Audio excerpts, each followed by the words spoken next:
Learned I had a natural aptitude for electronics, decided not to be an aeronautical engineer, I would get out and be an electronics engineer. And that's what I started to do when I went to Caltech. But I got pulled out for the Korean War. When I got out of the, got sent home from the war, spent my time, I was pulled out in a mid-year from Caltech. And under the GI Bill, you could not repeat any time.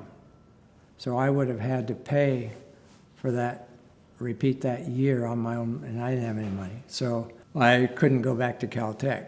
So I went to the richest man I knew and said, what should I do with my life? And he said, become an accountant. Everything's going to be numbers from now on. And so I went to Woodbury College and 2 years, got an accounting degree and got hired by Price Waterhouse.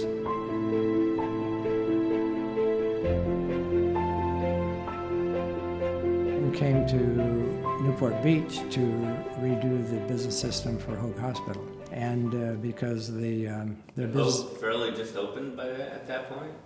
They had been open for a while, but they were all little one-story buildings with red tile roofs, and we were just building the first building with, 4 or 5-story building with round corners. Their business manager had stolen all the money and left town, and that's why they hired us to find out how he got it, how much money he got. The board came to me one day and said, we've been looking for a controller to run this thing now, and we can't find one we like. But you built it, why don't you run it? So I said, well, what's the pay? And it was 3 times what Price Waterhouse was paying me. And I said, well, you got a deal. And so I became first controller of Hoag Hospital. And moved to Newport Beach? Yeah.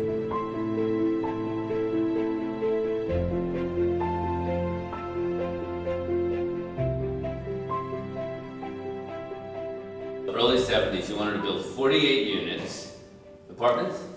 Condos. Condos in Corona Del Mar. Yeah. And I got the approval. Would be worth a lot of money today. Oh, God, yes. They were worth a lot of money then. And I got the approval of all the city council except the mayor, Mayor Stoddard. And he said, Bill, it's a gorgeous project. I just don't think it's right for that area to go out over the water like that. But I think you're going to get it, and I'll commit right now to the highest one out and the farthest out, the top unit. I commit to buy that right now, whatever the cost. And but he says, I don't think you should build it, but if you do, I want to be in it. So that was kind of interesting. In other words, I'll cast a vote against it. You have enough on the council to get it. Yeah. But you didn't have that lawyer, unfortunately. Yeah.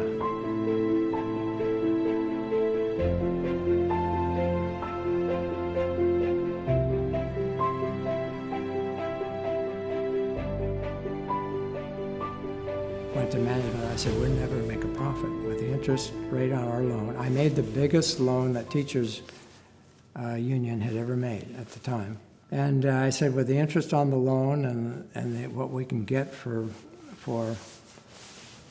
fees from the TV customers and expenses and so forth, I projected out 10 years, we'll never turn a profit. So the company says, fine, we'll sell the company. We'll get half of our losses back in cash from the government on tax loss.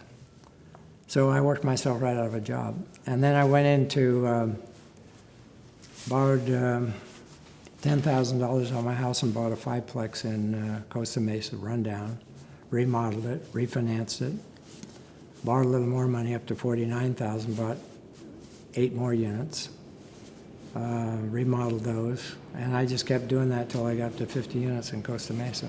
Then got talked into, they said we shouldn't keep all your eggs in one basket, so I sold half of them and took my money to Texas and lost it all down there. Lost $1 million cash in Texas. Investing in oil at the wrong time? No, investing in apartment houses, vacant apartment houses. After all these successful business ventures, or some not, for extraneous reasons, you're at square one. You're in. And you're not even in Newport Beach. I've been wealthy 3 or 4 times. There's an old saying, Jimmy the Greek, the late Jimmy the Greek said, Bernard Baruch told him, he said, every gambler, he said, goes boom and bust 7 times. It's the 7th one you gotta watch out for. Yeah.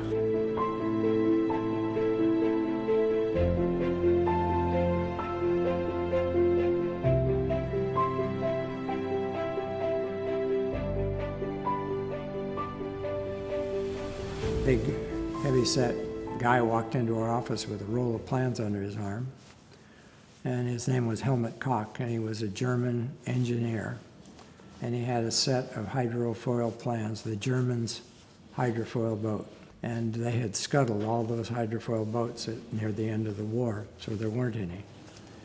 And he had captured these plans.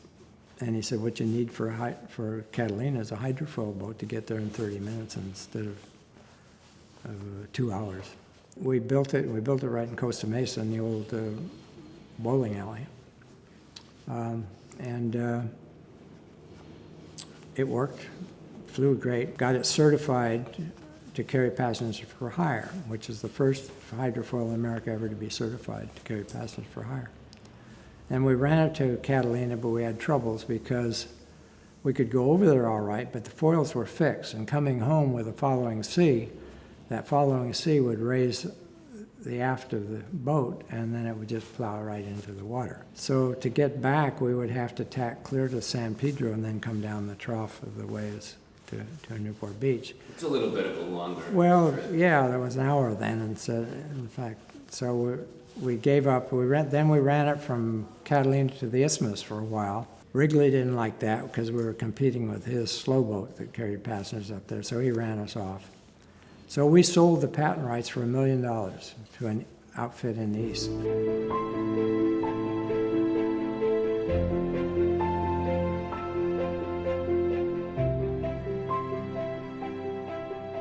We sent a guy down there to raise the boat, put it in dry dock, find that it was sound, and we began working on it.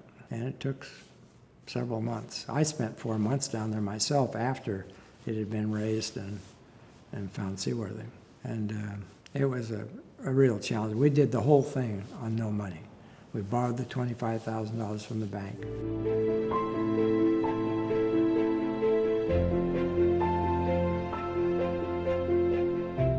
They're coming into San Diego, and I called them and I said, you've got to get here. I've got TV crews, everybody's waiting for you. You're supposed to be here. And they said, well, we're running out of fuel again. We're mixing lubricating oil into the fuel to stretch it. And I said, well, call for that second engine. This is the emergency we invented. Turn on that second engine to get some more speed. And the guy says, well, I've been calling for it, and I can't get the engineer to start the second engine. Then I called and I said, oh, by the way, I told you guys you could bring in 5/5 of booze from Barbados. The customs man told me that doesn't apply to a private yacht, and that's what we are. You cannot bring that booze in that you were planning. Well, when they got in there, I asked George, the engineer, why he didn't turn on the engine. He said, well, when you told me I couldn't bring in the booze, I stuck my 5 bottles in the manifold of that second engine. And I was not going to start it up and blow up my rum, Barbadian rum. So anyway, it was a comedy of errors, but we got it home, and it's now a floating museum in Oakland, California.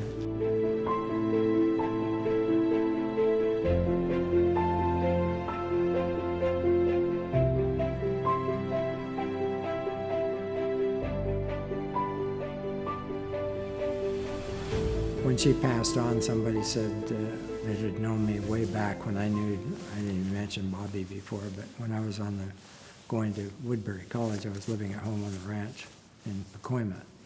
And that's where I first ran into Bobby, who's my present wife.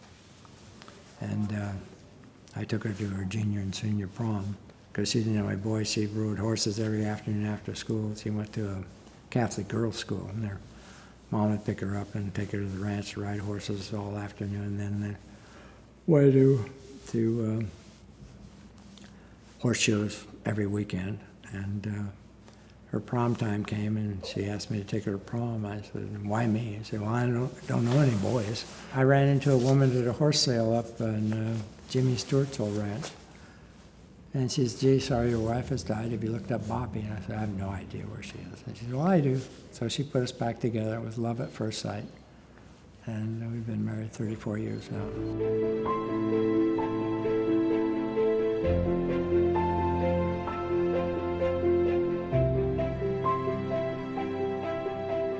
He said, well, gee, why don't you move down here permanently, hang your real estate shingle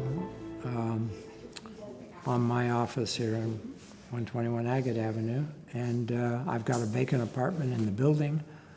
Hang your shingle, move in. It's good to have friends with the place on Balboa Island. Yeah. So we'd already been in love with the place. We've been down here so much. You remembered that week. And yeah. So we did that, and I've been here ever since. That's 25 years ago. It's a nice 2.5 mile walk around both islands. We did that a lot. We stopped, originally Starbucks was not here, it was Pandemon. And we used to stop and have coffee and maybe a cinnamon roll at the cinnamon roll fair. And then continue the walk as we do now for stopping at Starbucks. But it was great exercise. The people are friendly, smiley, and you get to know everybody. You see the same people every day, and that's the 2.5 miles of Boardwalk Smiles.